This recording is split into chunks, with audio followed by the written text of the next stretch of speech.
Now batting for the New York Yankees, the shortstop, number two.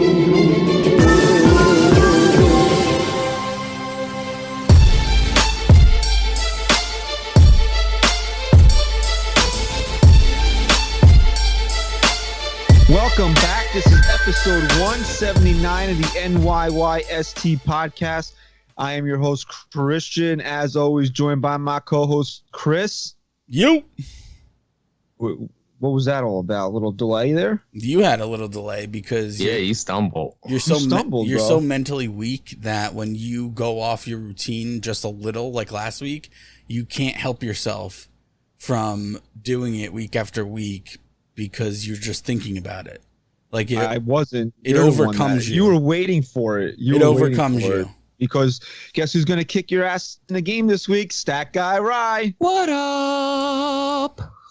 What's the score? What's the score? A lot to a little. A lot to a little, like 33 to 15.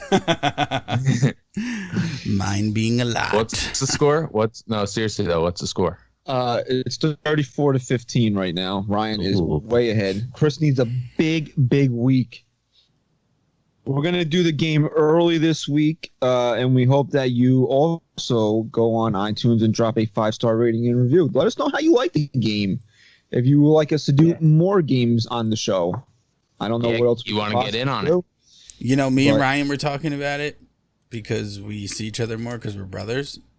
But we were talking about... If you were Drake and Josh, who's Drake and who's Josh? Who's the annoying one? Oh, you're the fat, annoying one, so you're definitely Josh. Okay. You look like it. That's fair. You're Josh Peck before the weight loss. What's his name in real life? Josh Peck. Josh Peck. I hate him.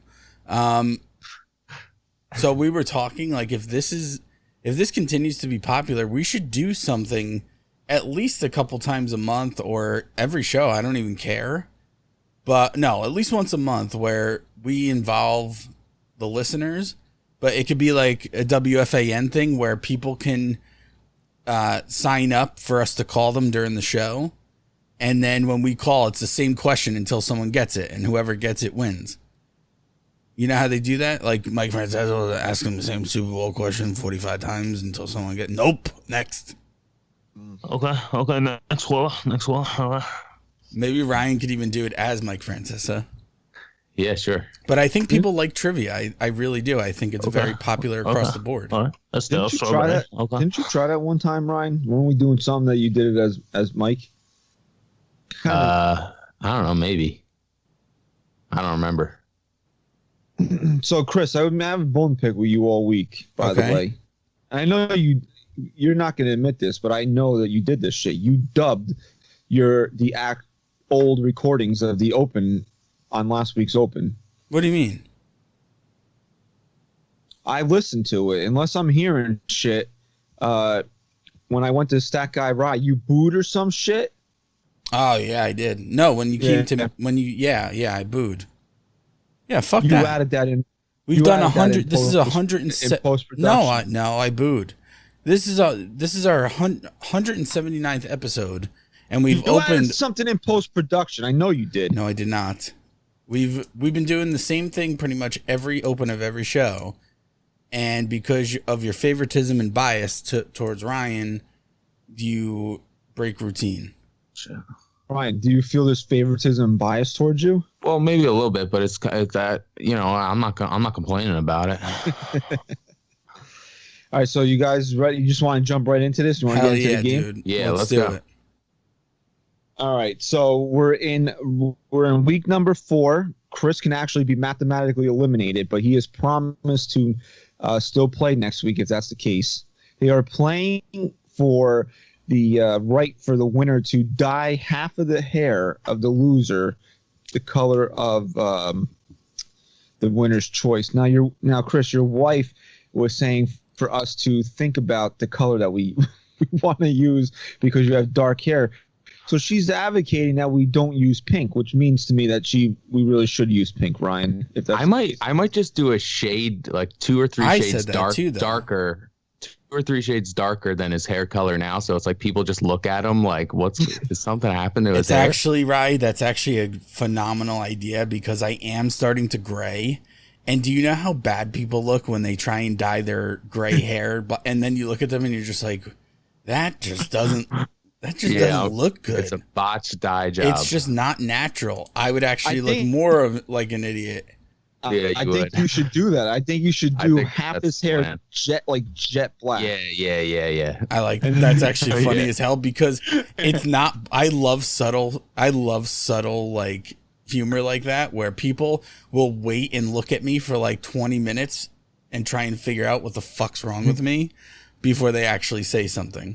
Because if you do half his head pink, people will be like, "Look at that fucking asshole with half the head of pink hair." But if you dye his hair jet black, and they're gonna see like it's gonna be they're like not gonna say anything. Most people won't say anything. No one will say anything, but they'll be thinking in their head like, "What's up with this guy's hair? Yeah, something's wrong with him. Yeah, something's wrong. Like something's definitely wrong with him." That's actually I would rather people think that there's something wrong with you. I agree with Ryan on that. I agree. All right, so we will run down the rules really quickly here for those of you that have not been paying attention, since we buried this at the back of the show with annoying talk about the owners and the players, which we will talk about, but we'll bury that at the end of the show this week. 7 players, 3 clues to guess the player. If you guess it after the first clue, 3 points, 2 points after the second, 1 point after the last clue. Now, you can pass 3 times in any given week. If you do not pass and you guess incorrectly 3 times, you lose 3 points. Now, Chris is down by 19 points right now, so he needs a big week to keep things going. So now let's get our stat of the week up to see who will get to go first. Let's see what baseball reference. I think I answer first this week. What do you mean you think you answered first this week? No, you got to guess this. For the stat, yes, I mean. You do. Because I Price is Right you last week. Whatever you guys want to do. If you want to, if Chris wants to succeed that, because it's just kind of like guess it out loud. So no, you can guess first. Okay.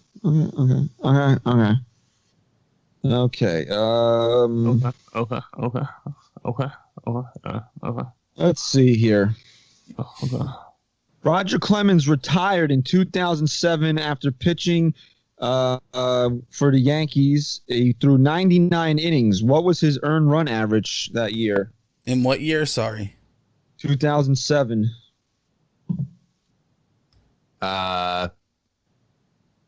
476. 434. All right, Chris was closer. It was 4.18. That's not bad. All right, so Chris has earned the right to go first. And here can you guys hear me all right? Because the video's live. I want to make sure the audio's good. Audio's good. All right, so here we go. Clue number 1 for player number 1. I hit just 5 career home runs before smashing 35 in the last 2 seasons with the Yankees. Okay, do not start the timer because I have to ask. You need to clarify. The last 2 seasons, like as in the last 2, or in his last 2 seasons with the Yankees? I don't have to clarify that. Yes, you do. Okay. No, you I don't. Absolutely do. That's bullshit. You can clarify it. I'll take my headphones off. He's toying with you right now. He doesn't even want the clarifications. Does it mean? Listen to the clues. This is your clue is not clear. I see baseball reference in Chris's reflection on his glasses. Are you saying that in the players? You have baseball reference open. No, you dick. No, I don't stoop down to your guys' levels. Are you talking about his last 2 seasons with the Yankees or the last 2 seasons as in? Maybe they're the same thing. Okay, fine. Listen to the clue. It says it all in the clue. Okay. Ready? You want me to give it to you again? Yes. I hit just 5 career home runs before smashing 35 in the last 2 years with the Yankees. Your timer starts now.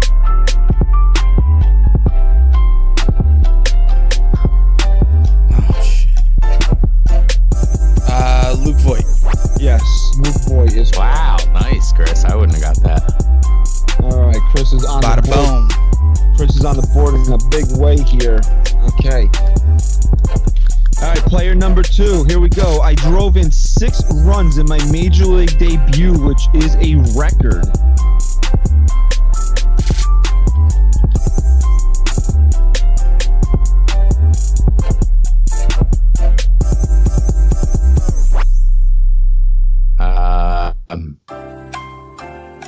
Miguel Andujar? No, that is incorrect. Chris, would you like to make a guess or hear the clue one more time? Gleyber Torres. It is not Gleyber Torres. All right, clue number 2. The Yankees sent Adam Warren packing to acquire me for the 2016 season.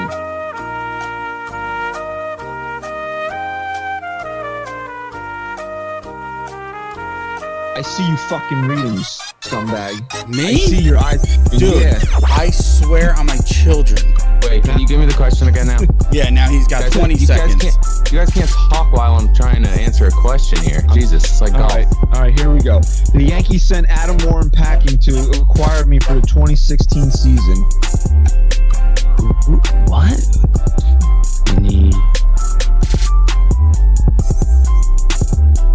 I don't know. I'm gonna pass it.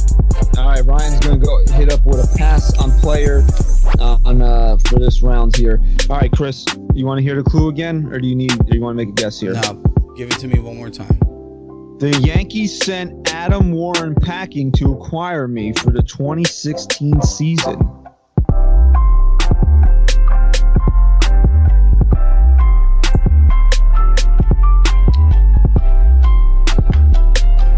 McKinney? No, that's incorrect. All right, here we go. Final clue for Ryan. I played the last 2 seasons in Miami because the Yankees acquired a certain NL MVP. Starlin Castro. That is correct. It is Starlin Castro. Ryan on the board with a point. All right, here we go. Chris is up here. I hit my first home run. I hit a home run in my first major league at bat in 2016.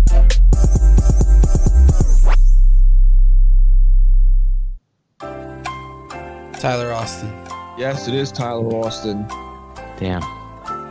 All right, Chris making some headway here. Here we go.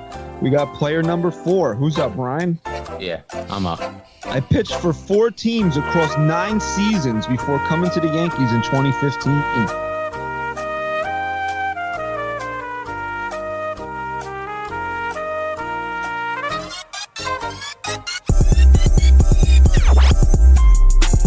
All right, Ryan, need a guess. Michael Pineda. Nope. Chris. Bartolo Colon. That is also incorrect. Ryan, here we go. Clue number 2. My departure signifies something this generation of Yankees had never seen before.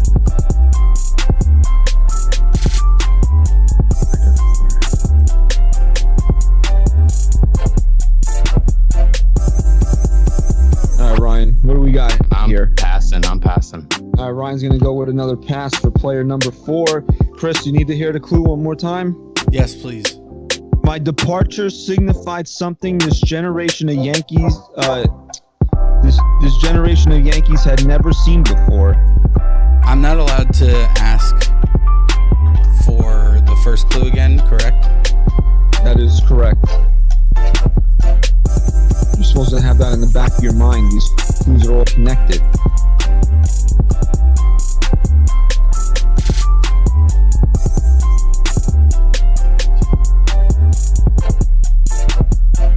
All right, here we go. Phil Hughes. No, it's not Phil Hughes. I know it's not. I just said. All right, last clue. Me leaving meant Lightning and Red Thunder would soon appear in the Bronx.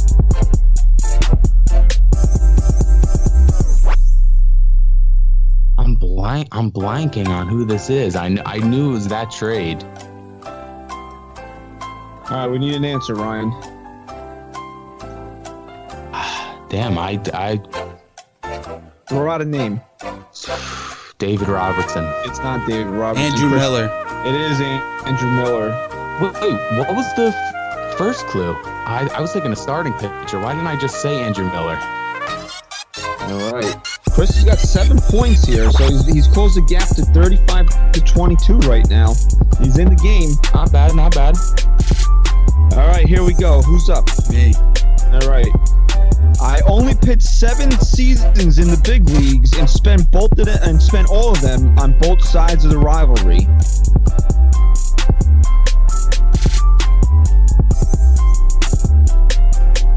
I will clarify what the rivalry is. Do you really need that clarified? It's the Red Sox, correct? Yes, that's correct. Okay. Give me the question one more time. All right. I only pitched 7 seasons in the big leagues and spent them on both sides of the rivalry. Nathan Eovaldi. No, that's incorrect. What's this? All right, Brian, you want to hear it again, or do you guys want to make a guess? Yeah, give me the clue again. I only pitched 7 seasons in the big leagues and spent them on both sides of the rivalry. Oh, I can't think of this guy's name. Oh, think of it. All right, I need it. Andrew Kashner. No. All right. I chose my number because I'm a big fan of Dennis Rodman.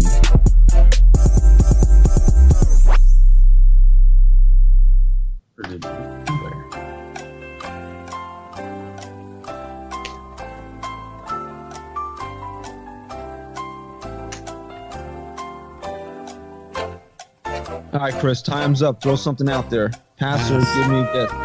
Man, I don't know this one. Right, you want to hear it again, or just want to throw something out there? Ramiro Mendoza. No, it is not Ramiro Mendoza. All right, Chris is up, right? Final clue? Mm-hmm. All right. I was a jack of all trades pitcher that some called the new Ramiro Mendoza. What are the odds of that?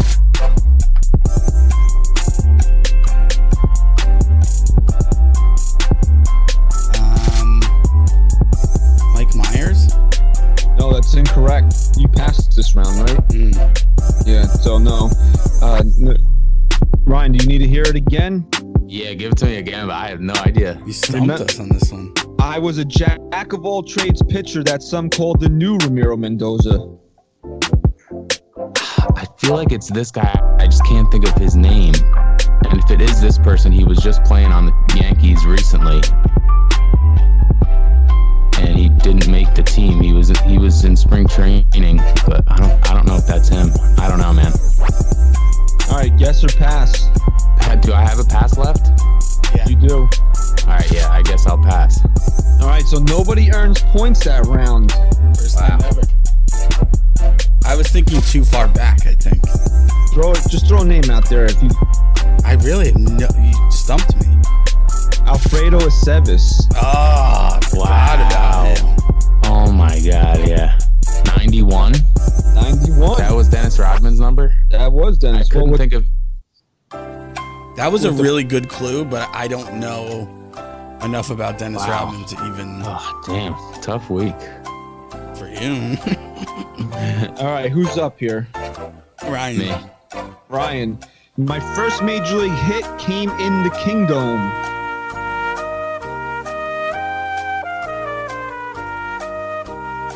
Ichiro. No, well, it might be. It might be, but these for clues. this player, it is not. Yeah, okay.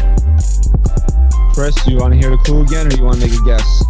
Give me the clue one more time. My first major league hit came in the Kingdom.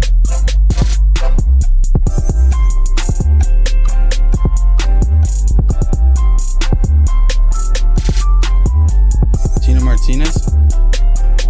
Again, it could be, but not for this set of clues. And we already used Tina Martinez. I'm not using any players twice. Okay, ready? Here we go. Despite the Yankees' long and illustrious history, I am the only player to achieve this milestone while playing my entire career in the Bronx. What milestone? If I give it to you, then it gives away the fucking player. And it's not your turn, so shut up.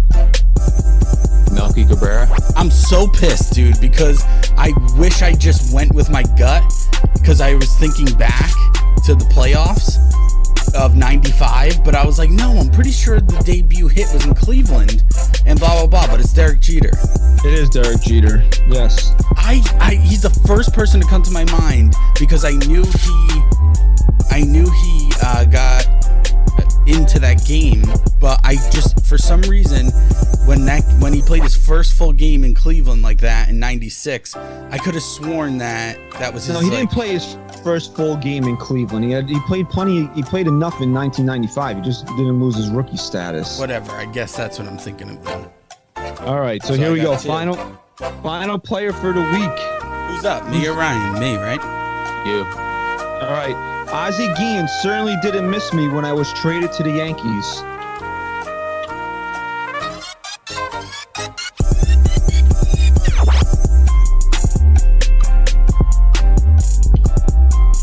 Javier Vasquez?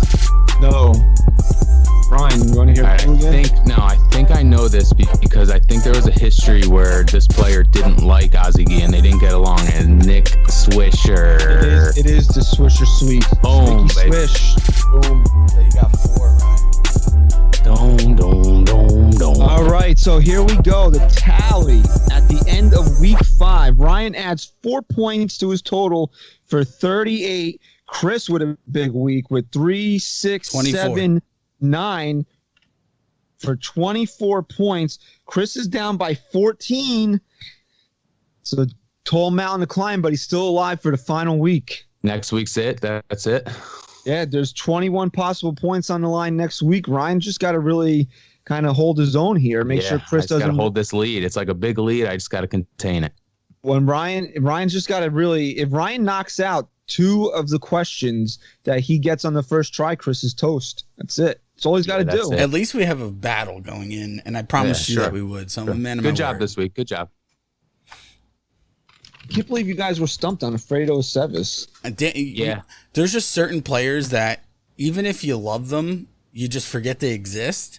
And Alfredo Cevis is kind of one of those players for me. Yeah, I didn't want to go too obscure, but I didn't think he was that obscure. I got to say, too, really good clues this week. And I'm just so pissed I didn't go with Jeter. Yeah, that's big. That was an extra point. Man, I'm so mad. What are you going to do? Well, speaking of Derek Jeter, he was he was picked in the, what was he picked? Number 6 overall. Is that correct? Yeah, because the Reds, right? The Reds had 5th pick and the Yankees couldn't believe he was still there come the 6th, but he was. Well, we're bringing up sixth selection. Yeah. We're bringing that up because last night, when we're recording on Thursday night here, Wednesday evening was the first round of the Major League Baseball draft. And in the first round, with the 28th overall selection, the Yankees took a catcher out of the University of Arizona named Austin Wells. So, again, the Yankees are using high... Is Austin Wells, is he a Hall of Famer? What? Says Austin Wells, did he end up being a Hall of Famer? I don't get the point of yours. Was he you just said he's the one that they picked instead of Jeter, correct? That's not what I said. This is for this year. Sorry, I was distracted. You're brain damaged. I actually am very dizzy today. Yeah. Yeah, he was saying he was a little dizzy before we started this. Yeah, that was his cop out because he didn't really know if he wanted to come on and lose today. No, I was trying. I got to say, the game excites me.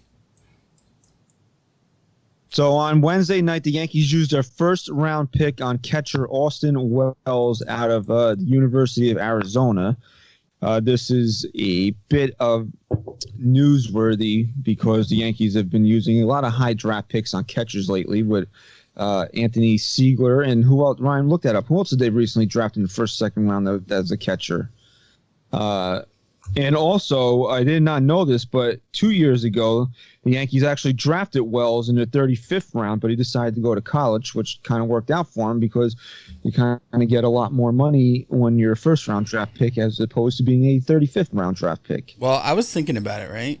Sorry, Ryan, if you have the answer, you can go. It was Siegler and was the other catcher. Wait, I don't know. It doesn't have another catcher on here. Wasn't it someone that was another position too? Clark Schmidt? No, Clark Schmidt's a pitcher. Yeah. He must have not gone in the first round. This is the first round. Yeah, I'm pretty picks. sure it's. No, a high draft pick. Also, I think they drafted somebody like in the second round. All right, I'll keep looking. Anyway, I was thinking about it today. Like, what's the average? Like, not non-superstar, just the average amount of time it normally takes a minor leaguer to come up through the system, right? Like, how many years? What would you say? If a guy's drafted right out of college, maybe 3 or 4 years. If he's like a real legit prospect. All right, so in 3 to 4 years, maybe the Yankees are ready and willing to reevaluate Gary Sanchez and see if he's their best fit behind home plate. But right now, this means nothing. And it's always good to have good catching. I think a good catcher, if they're drafting these guys because they're good overall catchers and they're very rare players, they're great for trade as well. So I don't think it implicates as much as some people think, to be honest. I mean, if these guys are that good that they're going in the first round like this, they got to be pretty rare players, and they could pan out to be good trade bait. I can't find it either. The Yankees did draft. Weird, yeah. I know. I'm it might have been the second round. It was last year. Josh fucking Bro. I can't believe we forgot that name. In 2018, he was a second round draft pick. Yeah, so I mean, it's never bad to load up on catchers, right? It probably isn't, but it just seems that the Yankees in the last 3 drafts, in their top 6 picks, 3 of them have been catchers. When they have a catcher. Yeah, well, we all know the judgment of. Is this an indictment on Gary Sanchez? I don't think it necessarily is directly. But I think the Yankees are smart, and I think that they are, if anything, I don't think it has to do as much with Gary Sanchez's talent and his skill behind the plate as it does him not staying healthy the last couple of years, if anything. So if you want to have that argument in that sense, I'd say that's more likely to me than them not having faith in Gary behind the plate. I understand that baseball is a lot different than it is, say, football. Like the Giants just drafted Daniel Jones last season. They weren't going to go out and draft another quarterback this year because that would say, hey, we don't believe in Daniel Jones, which is obviously not the case. It's a little different in baseball because, like we said, there's usually, unless you're like a superstar, you're usually in the minor leagues for at least 3 to 4 seasons, right?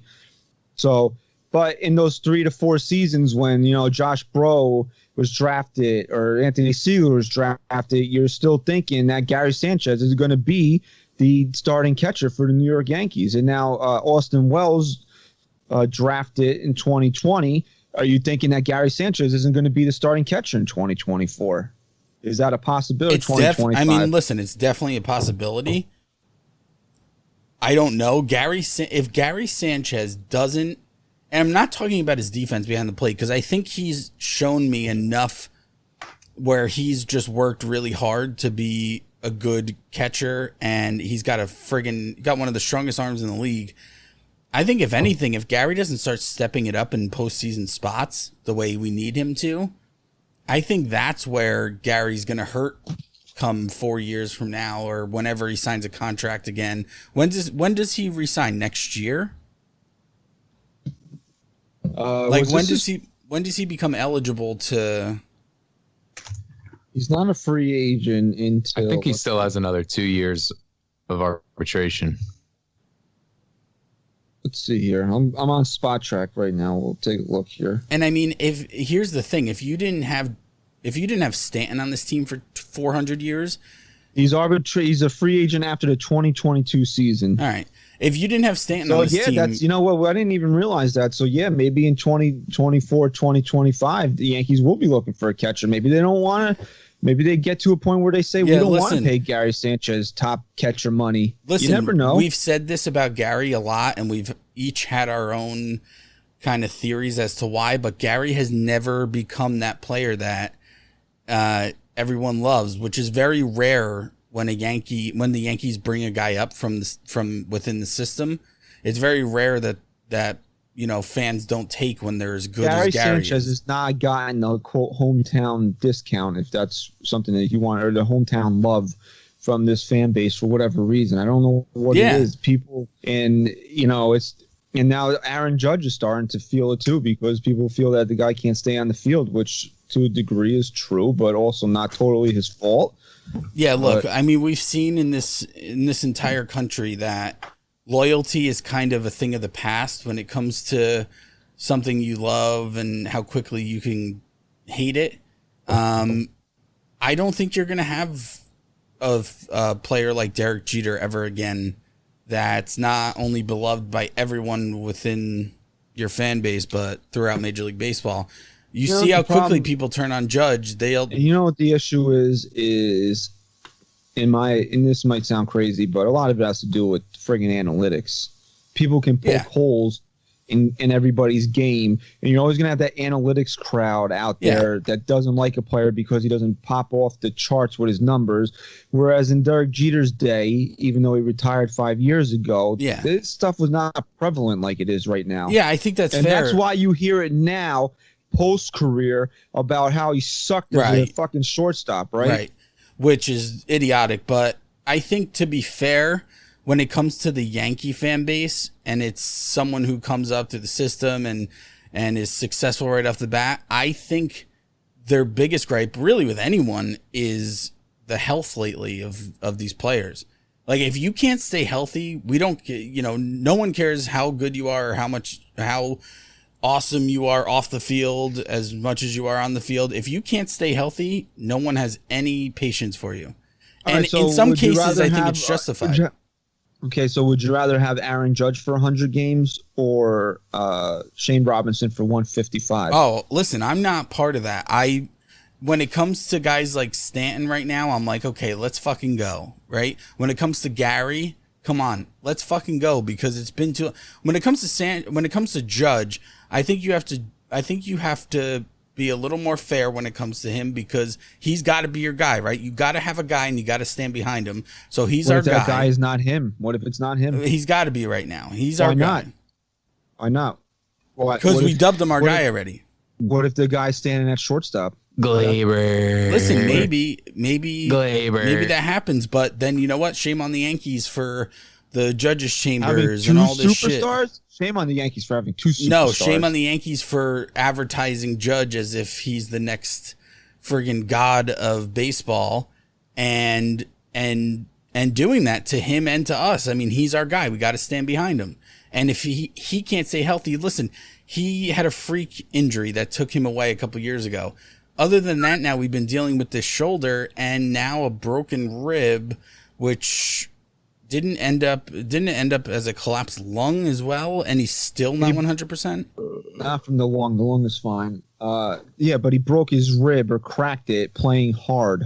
Already hard. Listen, hard. I'm not getting on Judge's back right now. I'm just speaking to the frustrations of most of the fan base, or the fan base section of the fan base that is denouncing him as our guy. And today is the 3-year anniversary of Judge's monumental home run against the Orioles in the 500-degree weather at Yankee Stadium that Chris and I and their wives were at. And I was reading and I was watching the clip on Facebook, and I was reading through some of the comments, and you would think that Aaron Judge stole these people's dogs the way they were speaking to him, speaking about this guy. Because no one cares anymore. Once you piss people off now, that's it. There's no coming back from that. That's it. There's no apologizing. There's no making up for it. That's it. And I remember that day, that home run, on a serious note, was something that, you know how people tell stories of going to a game and just experiencing something that feels surreal, like you're not really seeing it? That was that moment for me. When he hit that fucking ball, I've never seen a ball hit like that in my life. We also thought we were imagining shit because it was so fucking hot that's out. My second point, was that I spent $45 on a stupid bottle with a fan, and it broke in 30 seconds. So that's the kind of there's your revenue. Fucking cheap jerk offs. Peace. Oh, you're done with the show, Rye? Yeah, I'm out. Because all I remember, I've never gotten dizzy from the heat, and I got dizzy from the heat that day. It was hot, man. And I don't even know what the hell we were still doing there at that point in time because the Yankees were killing the Orioles in that game. I'll give you $10 if you could tell me who started that game for the Yankees. Sonny Gray. Was it Sonny Gray? All right. Tables have turned. I'm giving you a little trivia now. This pitcher threw this one pitch in one of these years and started for the Yankees. Milestone. So, all right. So next week, not only will I tell you the year it happened, I'll tell you the day it happened, what his first name is. Whatever makes it easier for Ryan to Google, as you're asking. Google. I can't Google anymore. I don't know why I want to say that Chad Green opened that game. Very good. Yeah, he opened it. Chad Green was the opener, and didn't he get rocked? But the Yankees came back. I believe he did have a bat. I think he did give up a few runs. He might have not given up like a lot of runs, but he was out after like an inning and the third. But at that time, Chad Green wasn't Chad Green. He was Chad Green. Was he Chad Green? But they were just Chad Green, the reliever. He was just more of like a guy that they were still flirting with being an actual starter. That wasn't like, ooh, maybe we'll have an opener. That was like, Chad Green might still be a starter for us. No, I don't know about that. Chad Green wasn't Chad Green. Yes, 100%, dude. I'm telling you. Was Zach Britton, or was he Zach Britton? I'm going to look that up. You guys banter for a minute. I want to look something up. With a K. Oh, yeah, he switched it to a K. So he was probably old Zach Britton then. Christian, I'm telling you. I forgot. I just want to see where the Yankees didn't start flirting with openers until when? 2018? They might have. I think for some reason they had to use one though. I don't think Chad Green was a starter at that point. I don't think he was a starter either. But what I'm saying is he wasn't solidified as a big time reliever for us at that point. I think the Yankees were still hoping that he could be a starter for them. I'm almost positive. And I was pissed because I was just like, leave this dude in the bullpen, man. All right, so you want to hear his innings pitched up until that point? Yeah. Up until including that point in the season. 1, 3.2, 3, 1.2, 1.1, 2.2, 3.1, and 2 innings in that game. And okay, so what you're telling me, he was pitching into the 4th inning. He wasn't like he is now, where he's like, okay, Chad Green's our opener. You want to hear the innings that he pitched also in those games? Yeah. 3 through 6, 6 through 8, 6 through 7, 7 to 8, 7 to 9, 6 to 9, and he started the game against Baltimore. So he was used as a late inning reliever pretty much at the beginning of 2017. Like a long guy, like a few innings. Yeah, he was the bridge guy, it would seem like, but he was pitching late in games. So he wasn't really, the Yankees really weren't flirting with him as a starter at that point. And if I look quickly, that was the only time that he started a game that year. Every other time that Chad Green came into a game from that point on, it was the 5th inning or later. Okay, Rain Man. Hey, hold on. Sorry. Brian Cashman's kind of like Rain Man. No, I mean,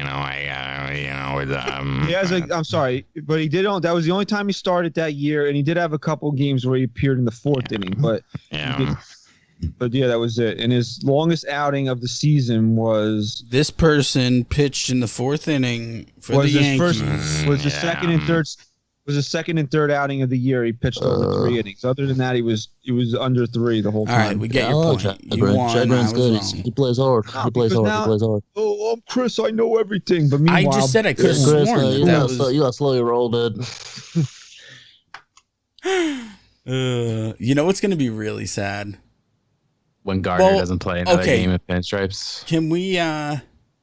Can we bring this up? I know we were probably going to, but so maybe I'll wait. Christian, do you have anything else you want to say about that game? Obviously you have something on your mind. No, I was just thinking like, okay, I was telling Stat Guy Ride the other day, I was reading something. So after a certain point, Manfred has the power to say, okay, you guys couldn't figure shit out. This is what's happening. This is how many games, and this is when it's going to start. Well, hold off on that. Because I wanted to do this poll. We can do it real quick. Yeah, do the poll. That's my questions that we can get back to when we get to it. I posted it like 3 weeks ago. All right, let me hear it. Out of these 3 Yankees that are unrestricted free agents at the end of the season, if you could only choose to re-sign one of them, who would you pick? DJ, Tanaka, or Paxton? Oh, I saw that, and I think I voted on it. For me, it's so tough. You're asking people right now, correct? Like, we can't wait it out. Oh, yeah. Well, I asked them like 3 weeks ago. Man, for me, it's got... DJ was such a huge part of last year. If you can re-sign him, man, you gotta. Yeah, I think it would have to be LeMahieu. Because who would you play? I don't know. You could but maybe you know go what? out and get... Oh, no, though. They could get Francisco Lindor and put Torres back at second. Yeah, but you know what, dude? DJ. 2 of those pitchers, you gotta keep at least one. Maybe I'd go Paxton. I don't know. Yeah, it's tough. I think they'll keep 2 of those 3. Yeah, but I don't know, though. We're asking, like, if you could only keep one of them. You're going with LeMahieu on that? So that would be hard. I guess that's an emotional decision based off of because he ran away with the poll. He got 69%. Tanaka came in second with 18%, and Paxton with 13%. But I would probably say Paxton would probably be my favorite to keep out of those 3 guys. I think he could impact the team the most, Paxton. Look, LeMahieu had an incredible season last year, but right now, I mean, even if we started at the regular start point in late March, would DJ LeMahieu be a top 4 MVP candidate or top 5 MVP candidate again this year? I don't know about that. I know. And then another thing, though, like each of them have their own value in some way. You got, obviously, DJ is, you don't have to bring up how valuable he is based off last year. Then you got Paxton, who is still young. He's a top pitcher in the league, whether you want to believe it or not. And he's a great number 2. But then you have Tanaka, who has been, good in all of his seasons, but has been absolutely on a different level in the postseason. So when you ask yourself, can the Yankees still get by without Paxton and DJ and make it to the postseason? Tanaka becomes your most valuable because, in my opinion, out of all those guys, he's the one that you want to throw into a game. Yeah, Paxton's got the bigger upside, though. His stuff is so much better. He does. He has a bigger upside. But I don't think Tanaka can be. You don't think he can be that? Tanaka can be dominant for that much longer. Listen, I don't care if he's going on 55 years old. Until he shows you that he can't be as good in the postseason, we have no right to doubt him in any way once the regular season's over. He has been that good. I'll just say, without Severino, especially next year, you don't know when he's coming back. That's another guy I keep forgetting about. Fucking Severino, man. I think you're going to have – I think if you were faced with that choice, if the Yankees were like, we can only give out one big contract this year, and it has to be one of these 3 guys, who are we choosing? If I'm signing a check, I think I have to give it to James Paxton. I really do. I think the Yankees are better served with having him stand behind Garrett Cole than, say, Tanaka, or not having a starting pitcher at all. Because where's the Yankees rotation after Garrett Cole? Where is it? Yeah. I mean, look, there's so many question marks around Severino, and there shouldn't be at this point. Like, by this time, if you asked us 3 years ago what we'd be thinking about Severino in 2020, it would be he's our ace. He's unstoppable, and he's one of the best pitchers in the league. And instead, we're like, is he ever going to be the same guy? We went out and got our own ace, and he's still hurt, so we don't even know when he's coming back. And there's still so many question marks.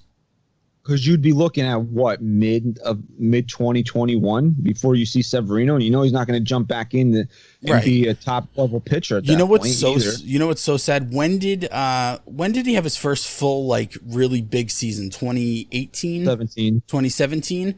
And then after that, we were like, okay, we saw how good he could be to start the year. No, but I'm thinking of 2018. I'm thinking of 2018. 2018 was the year he won 19 games. He was the best pitcher in baseball in the first half. So after that but he was phenomenal. He was really phenomenal in the second half of 2017 is when he really turned it on. So then that's when we were like, "Ooh, Sevy's coming into his own. Let's see what he could do in his first full year of being this dominant, name." 2018 comes around and he's dominant and to another level, and we're all excited. And then he falls off the face of the earth, and we're like, "Okay, he's still young. He's got to prove to us now that he can be that dominant throughout a full season." And since that time, we still have not been able to see that from him. And 2 years have passed, and now another full one will. So we won't even get a chance to possibly in 2021, depending on how he's feeling. That's a problem for me. That's the biggest problem that the Yankees have right now when it comes to pitching. So go to his house and throw a flaming garbage can. Listen, it's not his fault. Shit happens. You blame people when shit happens to them. He got hurt, so blame him for it. And go throw a flaming garbage can through his window because that's what you want to do. Yeah. Yeah, maybe I will. Hold him accountable. Hold him accountable for trying to pitch while he's injured. That some maniac sitting in his attic was going to throw a flaming garbage can through their window. If they got hurt, they wouldn't get hurt anymore. Would you really put it past anyone at this point? Do you really not think there's enough maniacs out there that would think to do something like that, at least? That there's not one maniac sitting home going, you know what? If Severino's not fucking healthy next year, I'm going to... In his attic. You should show up at John Carlos Stanton's house and just stand out there. I would. Do you think he has a gate? You think he has a gate? I'm sure he does. I'm sure he definitely does. I know the passcode. And I'm sure... And he would take one look at you and he'd be like, yeah, I'm leaving now. So I don't need this guy outside my house. 6'9", I'm 6'9". I'm healthy. I'm healthy. Healthy. So I didn't really hear much of it because it was very depressing. Evan last week, because Joe was on vacation, did the top Yankee wins, top Yankee losses of the last 25 years, and he also did it for the Mets. Yeah. I heard them debate it a little bit, and I got to say, on the sour side, nothing's gonna top Game 7 in 2001 World Series. That's always gonna be the worst loss in my Yankee fandom. It always is. Yeah, I gotta say that's way worse. That's way worse than any of the games in 2004. I disagree. 2004 as a whole, I still can't even put it up there because you're on the precipice of winning a World Series. You're up Game 7, ninth inning with Mariano Rivera on the mound, and you lose that. Yeah, I gotta just say though that, I guess because you went into Game 7 in 2004 and you just knew it wasn't going to happen. You knew that they had blown it at that point. But that feeling. I was talking to Ryan about this the other day, and I should have used this as my argument when we were talking about, would this season feel the same shortened season if the Yankees win it? And I went into my debate that I'm sure we can get to in a little bit, but one of my things was a real season when you watch the Yankees in the playoffs, right? And they lose. Like, let's just take last year when Altuve hits that home run. Your entire life for that moment just comes out of you. Like, you're nothing at that point. Even if it's just for 30 minutes, you just don't understand what you just watched. And it's because a true baseball fan goes through something that no other fan of any sport goes through in a 162 game season to build up to that moment. And if you want to look at it, if you don't want to agree with me that if they win, it'll still feel the same, fine. But my argument to that is that it won't, because if they lose it, it won't feel the same. It just won't. It's not the same amount of time and energy and emotion that you're putting into it So as a fan, I don't think I will feel the same if the Yankees win a World Series. Unless they give me at least 82 games. I need at least 82. You're a scumbag. You're a scumbag loser. Nobody likes you. If they give me 50 and they win a World Series, of course I'm going to be excited and whatever. No, but you're not allowed. No. But you know what? I won't say that I feel truly satisfied. We're still doing the show for hope that there's going to be baseball this year. So they only play 50 games. Why would we even spend time talking about it if it doesn't mean anything to you? It's not. I never once said it didn't mean anything to me. I just said that as a fan. I hear what I want. I hear what I want to hear. As long as you admit it, the way I want. As long as you admit that. As long as you. Everybody else gets to do it, so I get to do it. As long as you admit it, I'm fine with it. Then I will let you have your moment.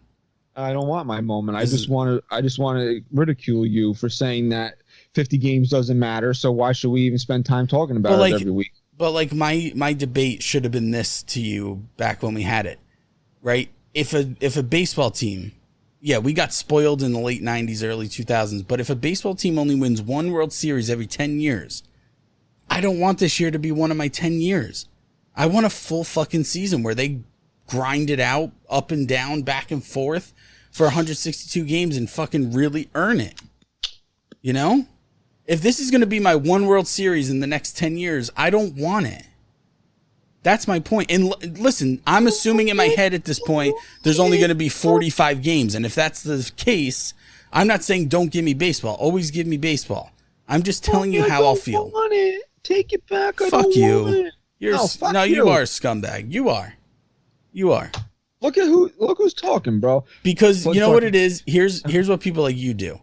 When someone's making a valid point, instead of it's not valid. That's why I'm mocking it. No. Instead of just kind of talking it out, whatever, you just mock it and downplay it as if I'm so little it shouldn't exist.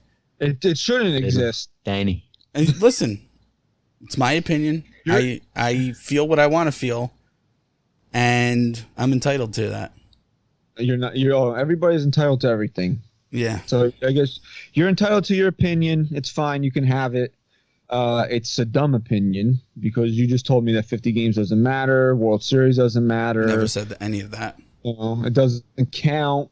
Like you'll laugh at if the Yankees win this year in a 50-game season and the Yankee fans walking down the street with a World Series T-shirt on. You'll laugh at them and tell them it doesn't matter. It doesn't count. The last time we won was 2009. Nope, never do that. You're a fake ass fan for wearing that shirt. That's going to be you. I will never do that. That it will still be a World Series win if it's a World Series win. Want an asterisk next to it? You're okay with the Houston Astros cheating? No asterisk, but if the Yankees win this year, you want the asterisk. What I'm saying is, if I can admit that I will not feel the same when they lose.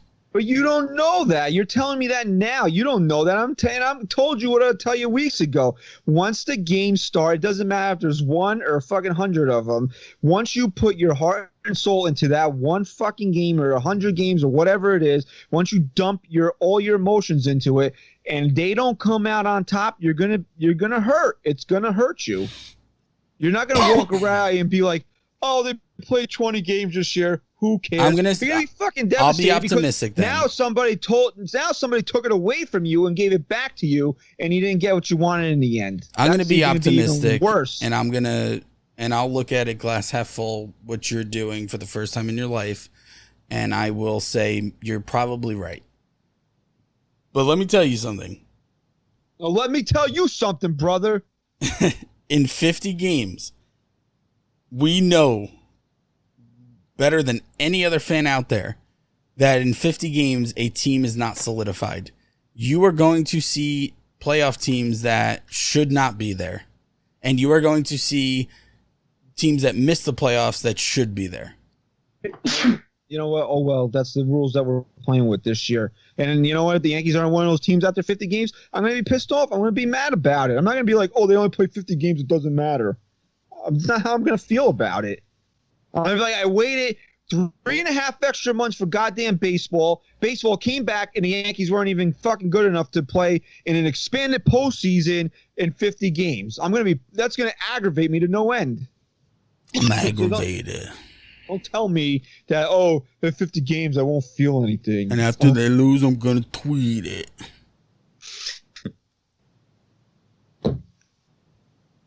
So you feel how you want to feel, and the rest of us are going to feel the way that we're supposed to feel. Okay. So don't call me when the Yankees win a World Series after a 50-game season and be like, oh, we won. Let's pop champagne. Don't call me. No, once they make the postseason, I'm just going to go buy a bottle of champagne, and it will jinx them again. Is Ryan there? Yeah, he's here. Yeah. He's distracted. No, I'm here. I'm here. He's enjoying us. Did you watch were you watching comp videos right there? Compilations? Yeah, I was watching a bunch of comps. Well, I was joking with Ryan a couple of days ago because now they said that sex scenes in movies might be CGI because of the fucking coronavirus. Gotta do what you gotta do. Keep good it going. Good graphics in this porn. So two dudes can lay on top of each other, beating each other up, but a guy and a girl, or a guy and a guy, if it is 2020, or a girl and a girl, or a girl and a girl, girl, whatever male. it is. You can go male, female, female. Whatever type of sex scene is out there, you mean to tell me that they can't make out and roll on the bed for a few minutes? But that's how coronavirus will get attracted. But dudes bleeding on each other and chicks bleeding on each other in a fight, that's okay. I don't think it's transmitted through blood. But what about sweat? Sweating on each other? Sweat and tear. You judder. I don't get it. There's a lot of hypocrisy with this coronavirus. I'll just say it's gone that. now. It's gone. You didn't know that? It was the deadliest thing in the entire world based off of what they did. Now it's gone. So you tell me how serious it was. Well, we'll see. I'm sure that the numbers will spike in the coming weeks, and then we'll all be locked back up inside. And I lost people from it who died from it. So the virus itself could be deadly, but what they did, and now what they're doing, you have every right to question it and to not know what the fuck is going on. Well, we'll segue out of that into not knowing what the hell is going on as we close out the show here with the owners and players still not at an agreement to play baseball. Rob Manfred the other day came out and said there will be baseball this year. I 100% guarantee it. Who will be on the field, though? That's a different question because the players can still not agree to anything, and they can put scabs out there, which will be super to sit there and watch 10 Mike Fords play baseball for the Yankees this year. Well, we did that last year with the Yankees, and they were pretty good. So when baseball steps in, what you're saying is when baseball steps in and they say games are being played, it doesn't mean they're saying, okay, here's what you're getting paid, here's what it's going to be, take it and get on the field. It's you can leave it, but we're going to replace you with players. I can absolutely do that. It's happened before. Yeah, here's what Manfred said. He said, I would prefer to negotiate a new agreement with the MLB PA that gets us more games and resolves the issues. But at the end of the day, we negotiated for the right in March to start the season on a number of games that we select in these particular circumstances. And if we have to, we will exercise that right. Wow. So they'll be able to. So what we decide. said, what I was asking last week is why can't baseball just say come back and play and you have to play, and they can absolutely do that, and then the players can say no, and then they'll be replaced. Which again, who the hell is going to sit there and watch? These thousands or hundreds of minor leaguers that got released in the past few weeks will probably be chomping at the bit because they'll probably be getting phone calls to come play. But who the hell is going to sit there and watch that? Nobody. Okay. That's probably where I'll draw a line is if there's not actual Major League Baseball players on the field, I probably will not watch that. Then if you want to say that the World Series won't count that year, no, it won't. Why can't we just pretend, though, that it's just like last year when everyone was hurt at one time? Like, I thought I wouldn't feel the same when all those players were out at once, but I did, and they kept winning. Because everybody else's team wasn't injured. See how I made you say that there? That's your argument. What's my argument? That it would be because everyone else wouldn't be there.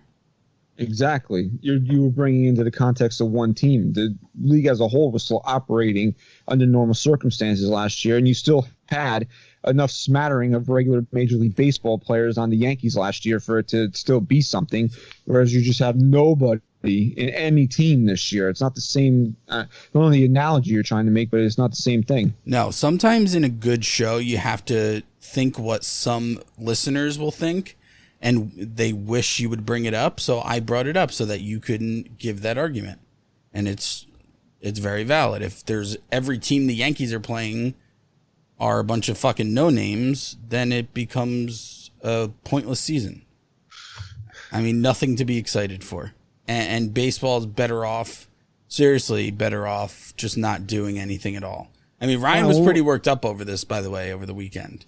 What was the last proposal? Was it 89 games or some shit?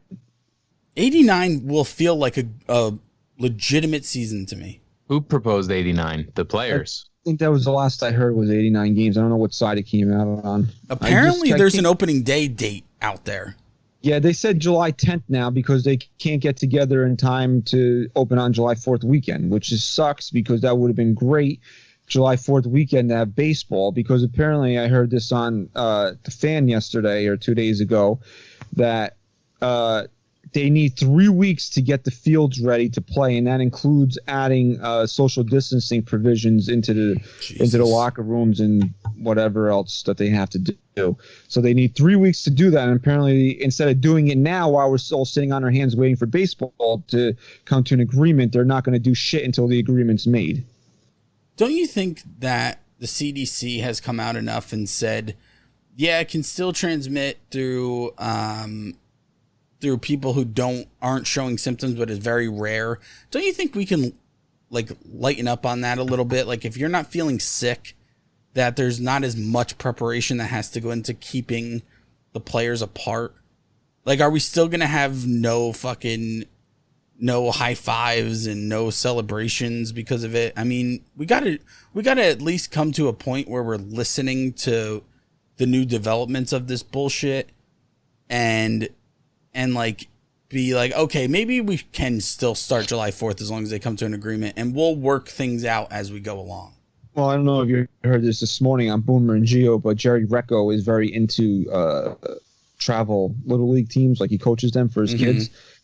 And there's a league that he's going to play in Delaware that's starting up soon. And they have banned the stealing. You cannot steal second base because this way the first baseman can socially distance from the runner. Oh my God. Yeah.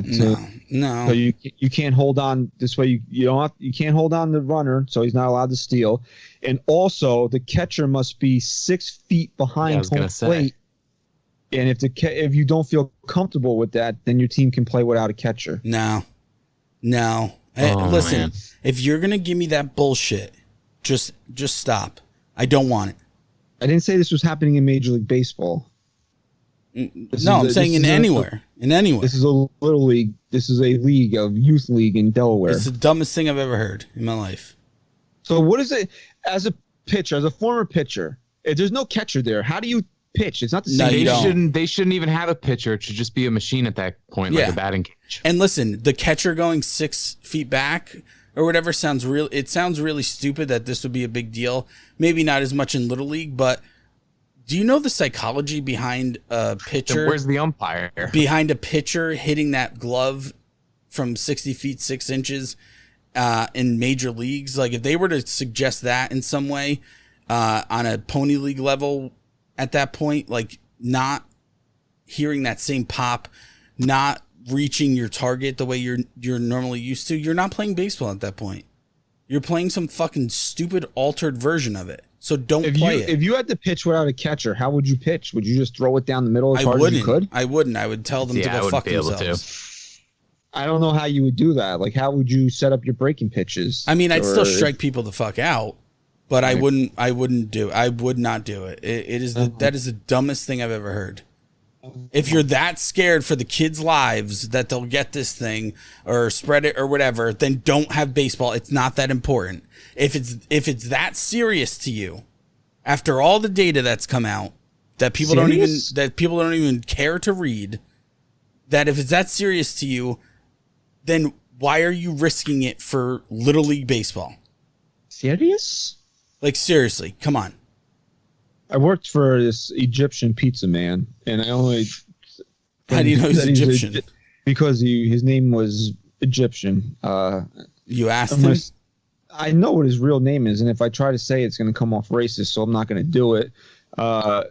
He's Egyptian, but he went by whatever pizzeria that he owned at the time. Like, he owned a pizzeria and bought it, and it was named Tommy, so he went by Tommy. When he moved up here and he bought a pizzeria, it was formerly known as Jimmy, so he went by Jimmy. That's great. But when you would say something to him, he would go, "Serious? Serious? I like serious?" That's you would cute. say to, like, because I used to work Sundays, and we watching football, and he asked me, and he goes, "What's going on in the game?" And I said, "Oh, the Giants just scored a touchdown." And he goes, "Serious?" Or you'd be like, pretty good Egyptian accent. Gotta give it to you. And he'd be like, he'd come in from the kitchen and be like, "How many orders do we have?" And I tell him 3. He goes, "Serious?" I remember one time it was really busy there, and he wouldn't hire kitchen staff. He had to do everything himself, and he would have these little house salads that would go out with the dinners, and it was just basically like a chunk of lettuce, some olives, onions, a cucumber, and a little styrofoam dish. So, I mean, how complicated is it to make it? So I made 4 or 5 of them. He came over and he smacked them all on the ground, and I said, "What?" I said, "What the fuck are you doing?" And he goes, "Do you see the sign that says Jimmy? They want food from Jimmy. They don't want food from Christian." I heard Egyptians have very bad temper. Yeah, he was probably drunk too. So he would drink vodka alone in the kitchen a lot. I want to have this guy on the show. He lives down the street from me, so I'm sure we can arrange it. So I don't know if there's anything else that we need to get to today. No, I mean, I don't want to shortchange the fans on this whole negotiating thing, but as I said last week, like, no, until we beat it to the ground, dude. I don't want to talk. Like, I really don't want to talk about it. Like, yeah, Manfred came out and said there will be baseball, but again, it doesn't mean anything because the players can still tell the owners to go fuck themselves. And yeah, there will be baseball, but I mean, Ryan, you play MLB The Show, right? You go on the single A rosters. All these guys are rated like 48 with fake names. That'd be like Trey Amberg. He's hitting cleanup. So I mean, that would be what you would be watching. So Jason Dominguez will maybe get his a crack at it. It's like when you're fighting your girlfriend or your wife, and they're like, "Do you want to talk about it?" And you're just like, "I don't want to fucking talk about it." That's how we are. That's where we're at now. If they play this season not at full strength with any sort of replacement involved in it, then I'd have no interest. Yeah, and you want to know what? That's the last thing they're going to do, because it completely defeats the purpose of what they've been trying to accomplish over the last however many years. You throw out a shit product in any capacity, at this point, you're killing the sport completely. Yes. Yep. Yeah, you can't come back after all of this time and put out a So Rob mediocre Manfred's a product. fucking idiot for coming out there and saying, "I promise you 100%." Yeah. Because you know what that just did? It fueled more fire in the Players Association. And you know who Rob Manfred works for? Works for the owners. Yep. And what he just did was fuck the people that he works for, because now the players have the ball in their court, because this asshole came out and said, "I guarantee you there will be baseball," and no one's going to pay to see Jeff Wilpon and Hal Steinbrenner swinging bats. I'm sorry. That's not how that's going to work. So, you got the players sitting there saying, Jeter, though, maybe Jeter will play this year. Okay, Maybe if Hal Steinbrenner promises to fucking drill Wilpon right in his head, the Mets will sign up for it. Mets fans will sign up for it. Would you guys be down for a classic season where it's all retired players on I'd the fuck field? with that. Could you resurrect like Babe Ruth? Yeah.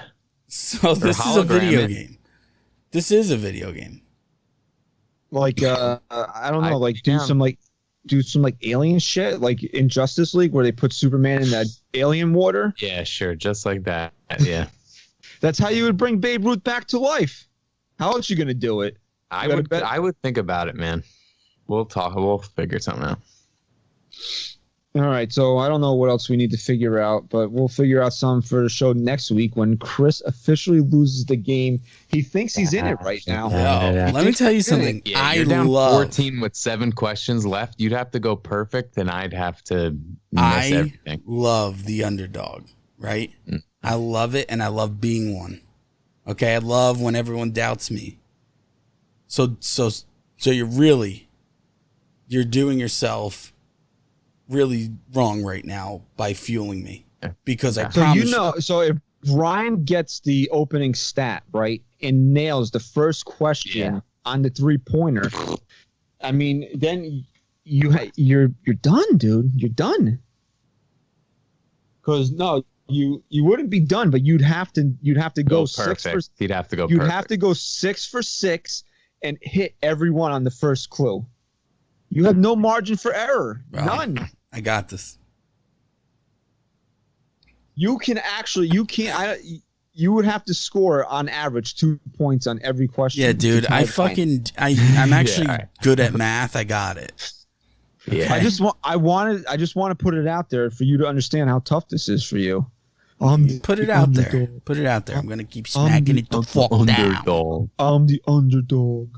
I'm gonna actually I'm coming in next week with a fucking face paint, no shirt, and I'm gonna paint underdog on my chest. Can you please wear a shirt? Nobody needs to see that. Seriously. You might want to invest in some wife beaters also. It would help you tremendously. Serious. That's friend to friend there. Let me tell you something. That was one of the most fucked up things you've ever said. It's like my wife trying to convince me to try on one of her bras the other night. Oh, man. Your wife wanted you to wear a bra? She was making fun of my titties. Look, all I'm saying is that people close to us are worried about your heart condition. I actually have a great and strong heart. Yeah, Chris, you're getting dizzy and shit now randomly. And amazing blood pressure. Like, doctors take my blood pressure and they stop and they're like, "Can you do that again?" Because right in front of me, because they don't believe that my blood pressure could be good. Okay, who cares? I certainly don't. So, wow, oh God. Can I tell you a quick story?